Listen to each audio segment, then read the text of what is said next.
Evening all. Look at this beauty, look at this splendor, this majestic splendor. That's a good set of words. Yeah, we've got the cellular manufacturing running now, and I have a few examples up and running, and we're going to work through a few more today.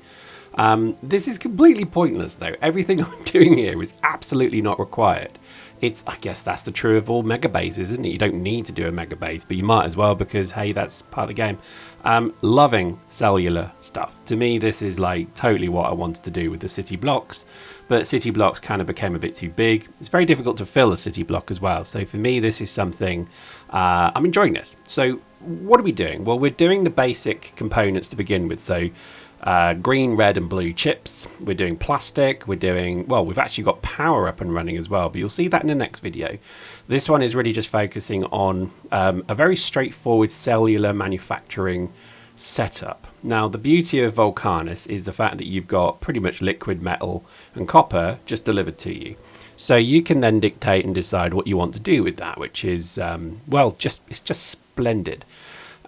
Same with things like plastic, because with plastic you just need, petrol, petroleum and coal. And these are two things that you can just create at source. So one of the things I am going to do probably in a later video, because I haven't done it yet in the game, is move the oil production. Currently we're doing simple oil production, coal liquefaction using calcite. Now I don't know if that's actually very efficient. Post in the comments if you would recommend going to full coal liquefaction on Volcanus, because I did the numbers.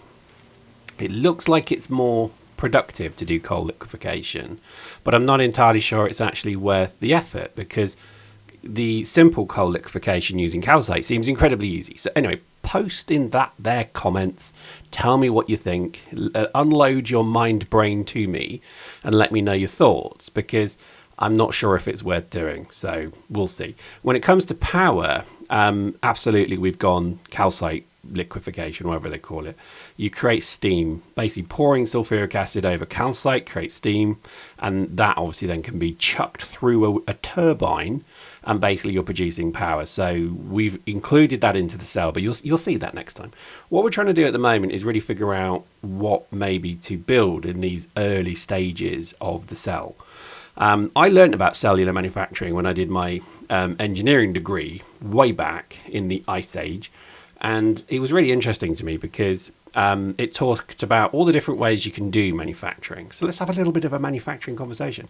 You can do things which are kind of linear, or you can do cellular. Cellular is where you have like 5 different types of machines, and the product goes from one to the other because of the 5 stages of that the product's build. So, pillar drill, lathe, and that's actually seen as quite efficient because you're moving the product less. And I think that's actually what I wanted to do here, was to, I think, try and make it, it's not exactly like that, because we've still got linear production in a cellular setup. It's getting confusing now, but we do have to be slightly careful of that. So when it comes to things like green chips, I've done 2 lots of green chips because I don't want to kind of create one vast production of them. I find that boring. I always like the kind of application in a sort of cellular way. So for example, if you were making, drone units, the drone things, you could just have, let's say you need a red chip for that. You would then have a green chip being produced from liquid metal that then is fed directly into a red chip. So you just then deliver plastic on top of that. So you've then got everything there. And let's say you need steel or whatever else. I'd make it up, but you see my point. So basically the idea is that you just deliver things to a small area like these little cells, and you try and deliver the product in that. It's a bit of a challenge. I've got to admit, mega basing it is so much easier because, with a train system, you can basically do anything. And that's, look at this. It's so lovely and modular. You can basically just, add lines, remove lines. The speed of the trains with one carriage on it is pretty quick as well. So generally, this is working quite well. I guess it's now a case of, do we push this to intermediate products? Yes, but then where are we going to have a bottleneck? And to me, it will be things that have more complex components, because you're going to have to then either make them in the cell, green chips, blue chips, red chips, who knows, anything really. And then, or you ship them in. And if you ship them in, you see what I've done. I've done exactly that here. You then start to reduce the size of the cell. Now, the thing is, we're not looking to boil the ocean here. We are looking for quick, flexible, simple solutions. And I think the way that probably that will work is that we're going to end up creating small batches of things. So, for example, like blue chips on Volcanus, I think the only thing we're going to end up using them for is rocketry. But even better, we don't use that many rockets on Volcanus. So it could be that we actually don't need an awful lot of blue chips. So this is why I think it kind of works. I think it works. Now Visa will remain the mega giga base. And I think that's probably right, where you do have whole scale industry, cells sort of, 150 by 150, even more in fact. But you see my point. Whereas on Volcanus, I do want to get away from this, which is this kind of, hopscotch of weird things. And I want to try and put it all into at least a structure, which for me is going to be a rail network. And putting that into a cellular network, I think just means it will be, well, it'll look lovely and it'll make me very happy. So this is why we're doing it. Because again, surely gaming nowadays is all about making oneself quite happy. So we go. Here, let's analyze this design that we see here. Not a particularly good design, I admit. It's a great example of when you start to kind of spaghetti a base, because you're running out of space. You've not really thought of the aesthetics. You've not thought of the flow through. You're trying to kind of blueprint it and make it repeatable, tileable. All of this is wrong. And even actually what I end up doing here is still wrong, but it's okay, because sometimes it's okay to do something that has, let's say, like here, we don't need two. This is overproduction because we're not producing enough green chips to sustain two here. So there's a bit of a discussion you would do at this point. Do you go then for maybe removing speed modules? That is probably not a bad idea here, because you don't need to worry too much about 8 factories producing something super fast to fill the belt, when you can actually maybe put 16 factories into it with productivity modules and see how it goes. For me, I would much rather have a wider expanse of things than less, because to me the beauty of Factorio is vast sort of production facilities. Beacons are very useful, but I never think they look very good. I mean, they have a place, and here they work quite well, but I think for me this is going to be something we'll try to limit, but we will use it. So for example, that again, we could have just had 30 electromagnetic plants across the 2 cells producing chips.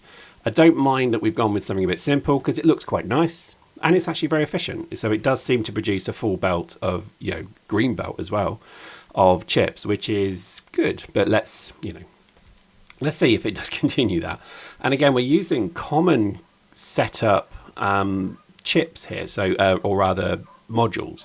So it might be that we actually have to upgrade those as well, because again, there's always something you can do. If you find that you're not making them quick enough, you can always just throw modules in, but then you can increase the quality level of those modules as well. There we go. So quite a lot going on. I think this is a really good, example of the sort of scale of what I want to try and achieve here, because again, every single cell has its own train delivery. Ideally, I think it's going to end up this way. Every cell will have its own trains, so there won't ever be a case where they're sharing trains. Yes, they're common train stops, but at the moment they're actually one-to-one. So if there's 20 stops, there's 20 trains, if that makes sense.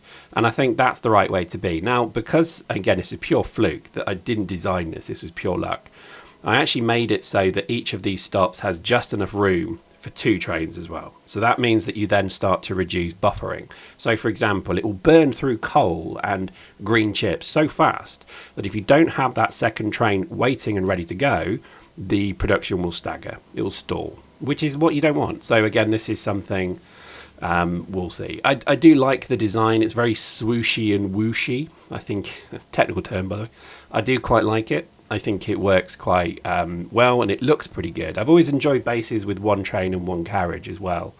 For years, I played this game with 1 carriage and 4 cargo carriers for years, and I never did double-headed trains ever. I always did loops because I prefer loops. But as I've sort of got better at the game, I've started to have both.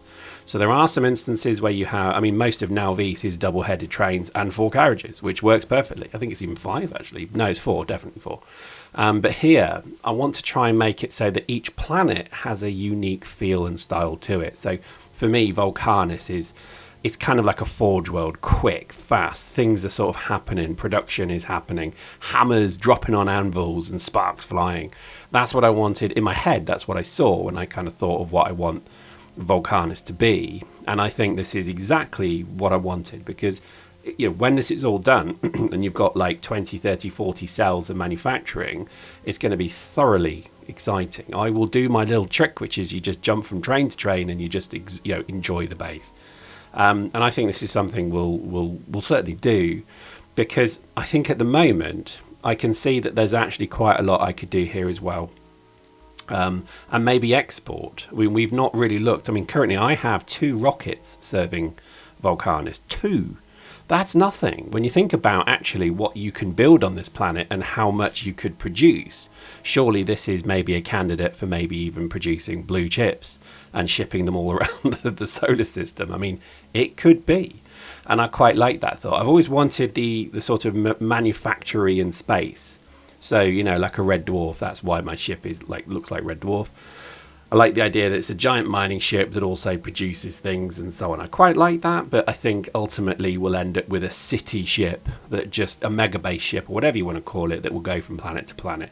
And on that ship it produces everything. I'm not there yet though, because there's definitely something to enjoy on each of the planets. And I think there is a unique sort of feel to them. They've done a wonderful job of this.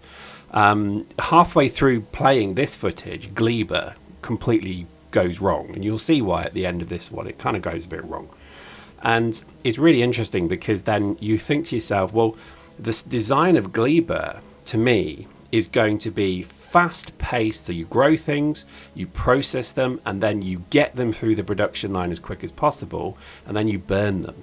And I never thought of that. I thought, put it on a production line, so the Yamato mash, let it run through the line, and then it sits, and then it's used. And if it goes spoiled, then it gets dumped into the furnace. Well, I've changed this now, because I actually want it to be that we are constantly, infinitely producing on Gleba. So why not just literally burn everything that isn't used? It's brilliant. And that's kind of what I always wanted to do. And I thought it was just a bit wasteful to do that. But then I'm thinking to myself, the whole base is being completely crippled by spoilage. Why don't we just basically burn everything, so that the only thing, so imagine it's like a highway, and any car that suddenly gets stopped, you're stopping the highway. Why not just make it so that at the end of the highway there's a cliff and every car just flies off the end of the cliff? Perfect. That's exactly the sort of design that Gleba will have. It would be a wonderful display of absolute conspicuous consumption. It would be over the top. I no longer need this, I now burn you. It's like wearing a pair of socks once and then throwing them away. The decadence of it, I quite like that. So we'll probably do that. But anyway, that's a bit further off. I think at the moment Volcanus is definitely coming together. It's starting to have a nice feel to it as well. Whenever I log into the game, I used to look at the other planets and feel a bit like, it's okay, but it's a bit of a mess. Now, as I start to log in, I'm starting to look at Volcanus and go, it's starting to look pretty. It still needs work, because I think a lot of the railway network I've done is a bit dumb. So I still think there's a bit of work to be done. I think, certainly with the rail network, it needs rationalization, but I like where it's going.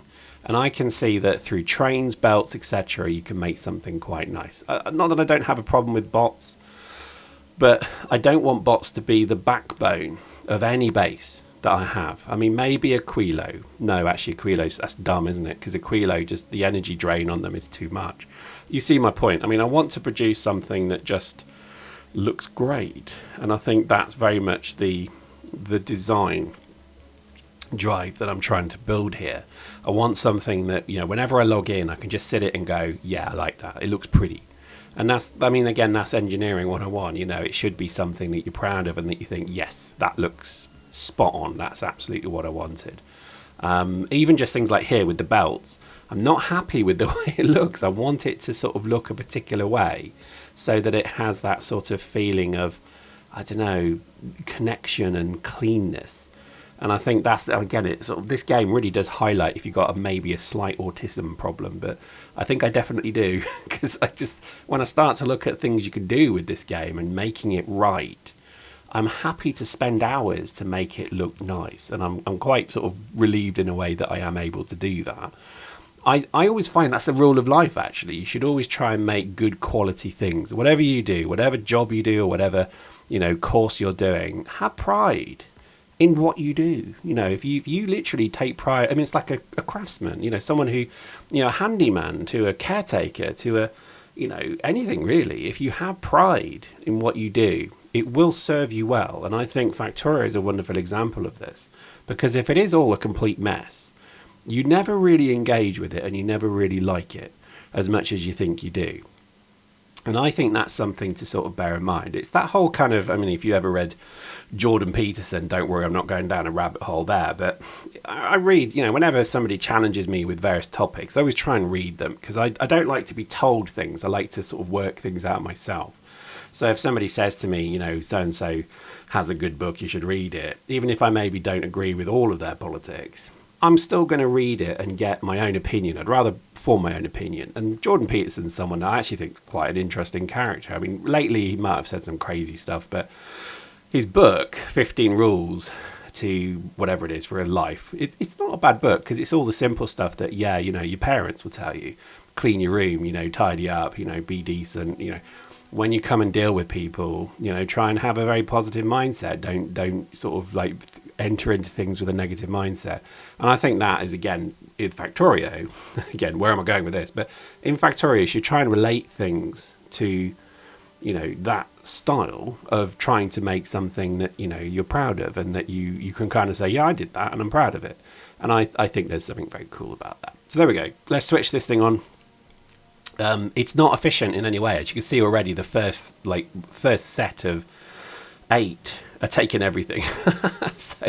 so already this is a bit of a ballser, but we can do that. We can change. So we can actually take the speed modules out. We can actually put production modules in, slow it down. Actually, that increases production. So, we've got a bit of room to maneuver on this one, but it's kind of there. I think there's a little bit of moving of some of the belts, but to me, it's kind of like, yeah, this is what I wanted. You deliver something, it's then processed, shipped from left to right, processed, transitioned, value is added, and then a product is created, and off it goes then to another train, and it's bunged in basically, another production like this.